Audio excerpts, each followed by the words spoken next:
한편으로는 지난 75년간 온갖 어려움 속에서도 성장해온 우리 대한민국이 지금 제대로 가고 있는지 걱정이 앞섭니다.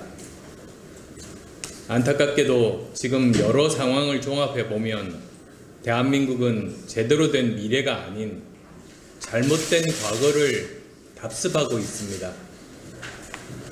과거를 파먹는 퇴행적 행태가 계속되고 있습니다. 단연컨대 이대로는 밝은 미래를 만들어 나갈 수 없습니다. 이런 퇴행의 출발은 대통령을 비롯한 집권 세력의 상황인식 오류에서 시작합니다.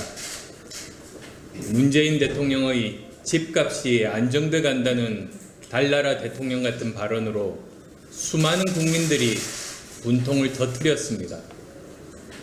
서울 아파트 평균값이 10억으로 강남 아파트 평균값이 20억으로 치솟았는데 이게 어떻게 안정된 것입니까?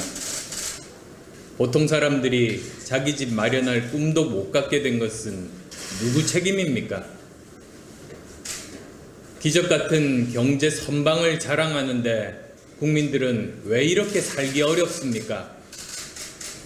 7월 실업자가 113만 명으로 21년 만에 최악이고 체감 실업률은 13.8%로 2015년 통계 작성 이래 최고라는 사실은 알고 계십니까? 내년도 예상 경제 성장률이 OECD 37개 국가 중 34위로 암울할 거라는 것은 왜 말씀 안 하십니까? 세계 많은 나라들이 K-방역을 평가하고 있지만 어떻게 호랑이 꼬리 한번 봤다고 호랑이 잡았다고 할 수 있습니까? 대통령은 이렇게 얘기해야 합니다. 코로나19와 경제 위기로 국민 삶이 어려워져서 죄송합니다. 그나마 다른 나라에 비해 마이너스 성장의 폭이 작아 다행이지만 정상적인 성장 궤도로 가기에는 아직 갈 길이 너무 멀고 험합니다. 어려운 상황이지만 정부는 최선을 다하겠습니다. 국민 여러분께서도 어렵지만 참고 이해해 주시면 고맙겠습니다. 라고 하며 정부와 공공기관의 허리띠 졸라매기 대책을 발표해야 정상 아닙니까? 국민 앞에 잘못한 것은 잘못한 대로 사과하고 지금 상황이 매우 어려운 것은 있는 그대로 이야기하는 것이 그렇게 어렵습니까? 대통령의 왜곡된 현실 인식과 자화자찬은 집권 세력 전체의 집단 최면으로 이어지고 있습니다. 이런 집단 최면 상황에서 여당은 대통령이 시키는 대로 청와대 오더대로 문제의식도 없이 독단적인 국정 운영을 하고 있습니다. 그 결과가 바로 파탄난 부동산 정책, 구멍난 나라 살림, 그리고 공정과 도덕의 붕괴입니다. 저는 이렇게 침몰하는 정권이 물귀신처럼 국민의 옷자락을 부여잡고 같이 가라앉을까 걱정입니다. 정권의 몰락이 대한민국의 위기로 이어지는 것을 절대 묵과할 수 없습니다. 그래서 문재인 대통령에게 요구합니다. 첫째, 지난 3년 반 동안의 도덕적 타락, 정책 실패, 정치 파탄에 대해 국민 앞에 인정하고 사과하십시오. 지금 대통령에게 필요한 것은 성찰과 반성입니다. 압도적으로 승리했던 4.15 총선 후 불과 넉 달 만에 왜 국정 지지도가 지속적으로 하향 곡선을 그리고 있는지, 그리고 국정 운영에 어떤 문제점이 있는지를 진단하고 남은 임기를 그나마 제대로 마무리하기 위해 무엇을 해야 할지 진지한 성찰의 시간을 가지기 바랍니다. 둘째, 전면적인 국정 쇄신을 단행하십시오. 그 시작은 청와대와 내각의 인적 쇄신입니다. 국민에게 염장 지르는 대통령 밑에서 함께 염장 지르는 장관들 정리하십시오.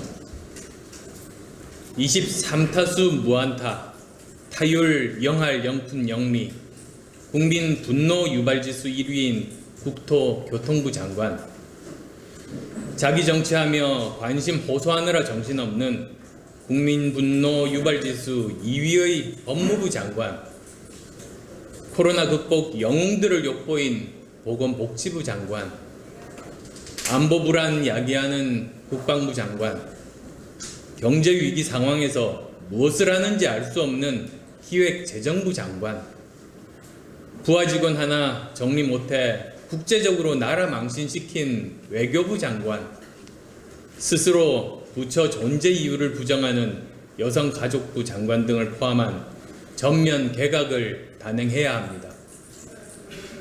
사의를 표명한 비서실장을 비롯해 그린벨트 풀어 아파트 짓겠다고 큰소리치다가 지금은 꿀먹은 벙어리가 된 청와대 정책실장, 무슨 일을 하는지 알 수 없는 일자리 수석, 경제수석 등 무능한 청와대 참모들 전면 교체해야 합니다.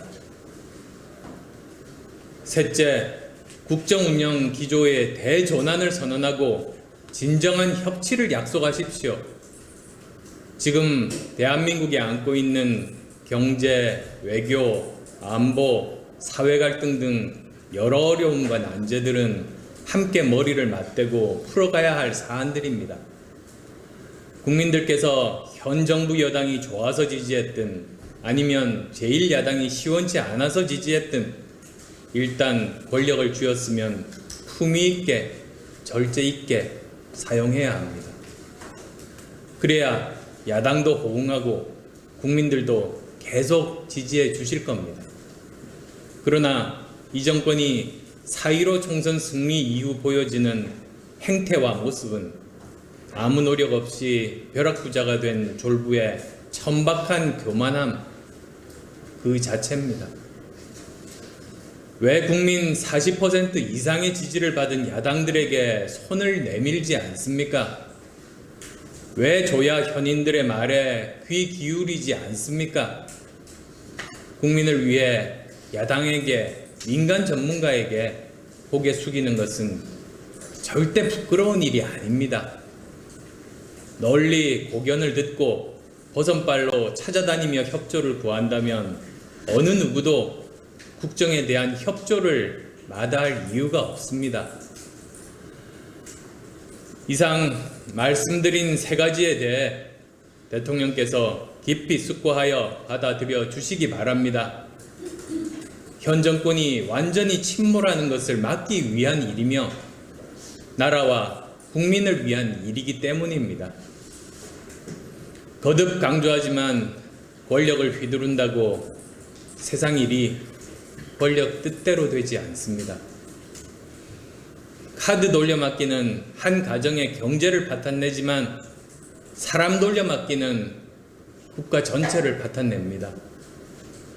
이미 콩으로 매주를 쓴다고 해도 국민이 믿지 못하는 사람들, 국민보다 정권이 먼저인 사람들, 자리보다 아파트가 먼저인 사람들에게 연연하지 마시고 나라의 인재를 널리 구하고 등용해 위기를 극복할 것을 진심으로 충고합니다. 그것이 문재인 정권이 나라의 위기를 극복하고 미래로 나아가는 첫걸음이 될 겁니다.